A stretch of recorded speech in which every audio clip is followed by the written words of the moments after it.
ষষ্ঠ উপজেলা পরিষদ নির্বাচনের তৃতীয় ধাপে রাজশাহীর দুটি উপজেলার প্রার্থীদের মধ্যে প্রতীক বরাদ্দ ও আলোচনা সভা অনুষ্ঠিত হয়েছে।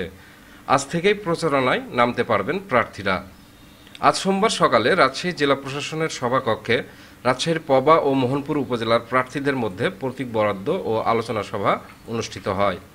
এ সময় রাজশাহী জেলা প্রশাসক শামীম আহমেদ, জেলা সিনিয়র নির্বাচন কর্মকর্তা শাহিনুর ইসলাম পারামানিক সহ প্রশাসনের ঊর্ধ্বতন কর্মকর্তাবৃন্দ উপস্থিত ছিলেন।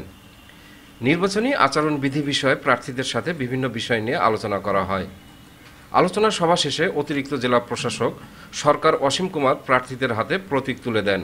এ সময় পবা ও মোহনপুর উপজেলা পরিষদের নির্বাচনে প্রতিদ্বন্দ্বী প্রার্থী ছাড়াও নির্বাচনের সহকারী রিটার্নিং অফিসারবৃন্দ উপস্থিত ছিলেন।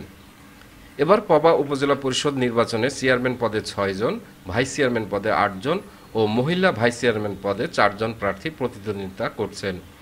আর মোহনপুর উপজেলা পরিষদ নির্বাচনে চেয়ারম্যান পদে 5 জন, ভাইস চেয়ারম্যান পদে 5 জন ও মহিলা ভাইস চেয়ারম্যান পদে 5 জন করে প্রতিদ্বন্দ্বিতা করছেন।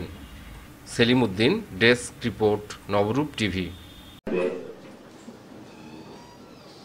তো বুঝাই যাচ্ছে যে আমরা সর্বদিক দিয়ে আমাদের অর্থাৎ যিনারা একটি মাত্র প্রতীক চেয়েছেন, কেউ চেয়েছেন হেলিকপ্টার, কেউ আনারস, কেউ ঘোড়া, যে প্রতীক